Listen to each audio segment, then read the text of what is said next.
How's it going, everyone? Today we're going to be jumping back into Ninja Road 34, and I'm going to be showing you guys the health of every single boss in Ninja Road 34, from Gamma Boonta, Kurama, Itachi, all the way up to Kaguya herself. So this is something that someone recommended on my video the other day, and I wrote it off at first because this is something that usually like DJams does, so if you want to see more of this stuff, I'll go watch him. But I think he's taking a break right now from it, so I'm going to go ahead and do it. And plus it would be really cool because a lot of people are always commenting on my videos asking for like help when it comes to this stuff because they're new. So hey, I'm down to help you. So we'll go ahead and jump into it and look at them. I already know a couple of them, but it does definitely go up further as we get on up, so it can be a thing to take into looking into. So let's go ahead and jump into it. Before I get into that, for anyone that's new and does not know of this, of course, there is a thing where there's a unit actually, and it's Hidan. He's a unit from back in the day, and this is the unit that people use to calculate how much health the Ninja Road boss has, or any boss for that matter. So what makes this Hidan special is that he has an ultimate that deals 20% of damage to the enemy's health. So no matter what, he's always doing 20% of whatever is left on the health bar. So with that said, you can hit him once they have full health, and then it'll do 20%, and then all you gotta do is just calculate that to the 100%, and you'll know how much health they have total, which is really good. I'm glad they have a unit like this, and I mean, I wish they would add maybe another one, give us like a 50%, but I feel like that would be a little bit broken, obviously. The higher it goes, the worse it would be for how tough it would be. It wouldn't be as hard because you could just take 50 off of everything. So obviously that would be a little bad, but I would like an updated version because this Hidan is something not everybody has, and he's really good for that sort of thing because you can figure out so many different things with it. So with that said, this is what we're going to be doing. I'm going to be using this Hidan, and we'll go ahead and calculate each of the health of the bosses. So the first boss is Kurama himself, so we'll go ahead and do this and see how much health he will have. So again, this does 20%, so then we just have to figure out what the rest of it is. So 15,800 right there. So his max health will be 79,000, which is why I like to go ahead and use Joebito. If you have him next to Final Valley Naruto, obviously he'll get that boost as well. But 79k is actually not too much. As you can see, Joebito does 73k by himself. If you put him next to Naruto, you'll definitely one-shot it with Joebito.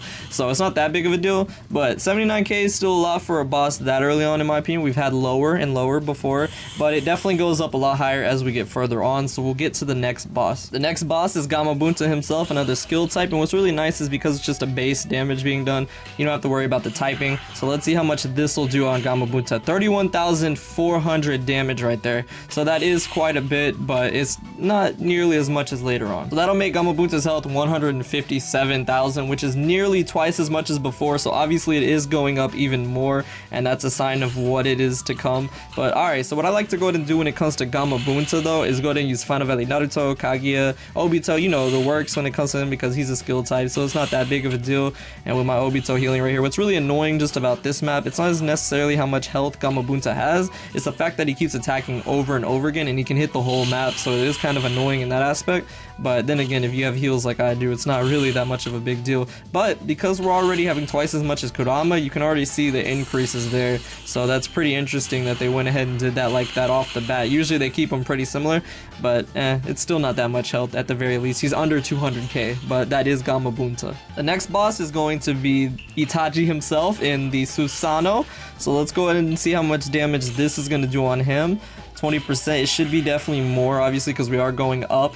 But let's see, 41,900. Okay, so we're almost like 10,000 up more. So that's pretty good. That's pretty good damage they gave him because it is the Susanoo, so it makes sense. But let's see how much he has 100%, which is a total of 209,000. So yeah, as you can see, we're over the 200k mark now, so that is quite a bit. Now I don't have any skill units on my team at this point. I do still have Joebito healing for 10,000 though, so maybe I should go ahead and do that. But as you can see, yeah, the health is definitely going up even more and more. And so by my guess, I'm gonna say Kaguya has like over 400k, which is obviously a lot of damage that you need to do to her, which is why I haven't done a one-shot video yet, because I'm trying to figure out the best way with my team setup to go ahead and take care of her.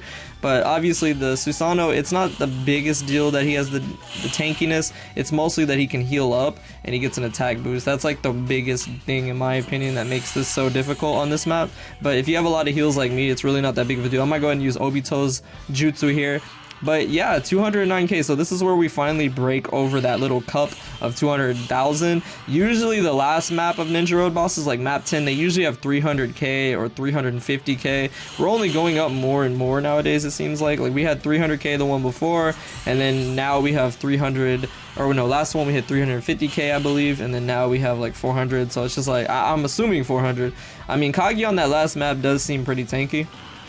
But even more than that, that's not really the issue. I mean, yeah, it kind of is, because the last map's not that difficult. I personally feel like map 9 is the hardest map on this Ninja Road. But hey, there we go. That takes care of Itachi with his Susanoo, 209,000 full health. So you can one-shot this man, but you might want to go ahead and bring Shisui or EMS Sasuke. We're finally on the last map, map 10, with Kaguya Otsutsuki herself. So I'm interested in seeing it. Like I said, I have a prediction for this one, and it's over 400k. I hope it's not, because that would be very annoying to have to deal with, but I have a feeling it's going to be. Only logic dictates that it will be. Let's see though.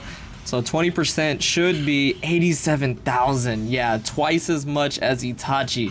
So yeah, you already know it's gonna be a lot for her max health. So I rounded a bit, but yeah, she has 435,000 health. Wow, that's a lot of health, man. That's a lot of health. So you need to hit at least 435k to go ahead and kill this woman. So yeah, good luck with that. That's why I haven't one-shot yet. I mean, obviously there's units that can do it. I'm not saying you can't, but like, that's a lot of damage, man. That's probably like the highest we've had when it comes to Ninja Roads in a while. I mean, maybe back in the day we might have had one, but to my knowledge, that's pretty dang high. So yeah, Kagi is definitely still in the show away. The strategy I usually use on this last map here, because she switches her typing so much, it's kind of hard to pin her down. Like right there, I could have used Kagi to smack her, but my Kagi is in the 3rd row.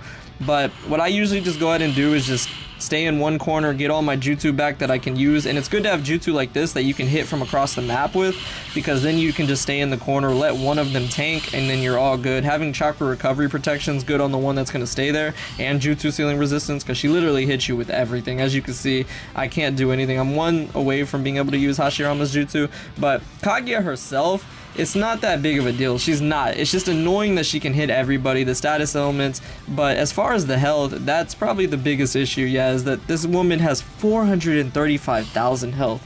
That is a lot of health. At this rate, we're gonna have 500,000 very soon, and I'm a little worried for that. But the units are only getting more and more stronger. I mean, the thing is, the special effects units though, those type of units aren't necessarily nukers. Like the special effects we have right now, like the kimono units, obviously they're gonna have more damage because of the special effect, but they're not meant for nuking, so they're not gonna, you know, hit that mark still. But with that said, there's like, for instance, the 3rd anniversary Kakashi. I'm safe in saying with the 90% boost he gets, you could probably one-shot if you switch the typing. But the thing that's so hard about that is that switching this Kaguya's typing, you have to be very particular, because she literally keeps switching over and over and over. She stays switching all day long. So you literally have to catch it at the right time, because whenever she uses a jutsu, she switches. So you have to time it, and at the same time getting switch sealed and all this stuff and jutsu sealed, it can really ruin the flow. So it's actually easier said than done when it comes to switching the typing for this woman, because she does not play around for sure. But I need to keep her down here in the corner. You can go in either of the corners, it really doesn't matter. I just wanted to show this again because the other day I did it, but as well I do have more heals now, I feel like, because I have Obito on my team right here, so I'm able to use him if I want to. But obviously I don't want to get that close to her. I don't know if I want to do this. No, okay, so I think I will save that. No, I might as well, because she's gonna hit everybody on the map where she's positioned anyway. So I'm just gonna go ahead and do this. The only problem is when you switch up like that, the other unit is already screwed. Like Hashirama, if I move him out the way now, he can't do anything. He's done. He's done forever. He's got 18 switch seals. So yeah, he's done. But I can just save up for the Kages here. I'm glad that they did this kind of though, because don't get me wrong, I hate when they make the tankiness like the priority, because then it just takes longer. Like this Kagi is not challenging, it's just time consuming. But at the same time, the past few Ninja Roads, I feel like it's been opposite. Like we've been getting so much just bosses that are so hard to kill. Like they just don't die because they kill you before you can really do anything. So it's actually kind of nice to see this. Of course it only does 20% of damage, so the weaker and weaker her health gets, the less you want to kind of use that. I just wanted to show that there, because obviously it's not going to be as effective. So let me go ahead and move back up here out and stay in my lane up here. But yeah, this Ninja Road is really not that difficult. It's just kind of annoying and it's time consuming. Like I personally, I like it a little bit, but not really, because it's just annoying. It really is on certain maps. Like I personally don't like map 9 the most, because that pain can hit the whole map, and he does a lot of damage. That pain is more of a threat than this Kaguya, and that should say something. She's a body type, I'm not gonna do that, but yeah, that should say something to you, because that man does so much damage. But obviously there's units that you can take to get around this stuff. Like I mean, Madara's down there pretty much doing, or no, not moderate, yeah, moderate. He is down there doing work because he can dodge, so it's really not that big of a deal for this last map. This is the strategy I just personally use every time if I have to, is just staying up here. And see, she switched to a skill type, so sometimes the flow is in your favor. But other than that, yeah, that's Ninja Road 34. All the bosses in this, as you can see, they kind of go up, not exponentially, but usually to like twice as much. They usually go up twice as much, except for when it comes to the second and third one. They're kind of in the middle where they should be. But the difference from the first one to the last one is obviously very apparent. So with that said, yeah, I'm going to go ahead and finish up my Hashirama grind, by the way. I know I've been slacking with that still. I'm going to finish it up for qualifying league. But for now, that is Ninja Road 34, all the boss healths. I hope you guys found this interesting and helpful. Thank you all so much for watching. I hope you all enjoyed, and I'll see you all in the next video.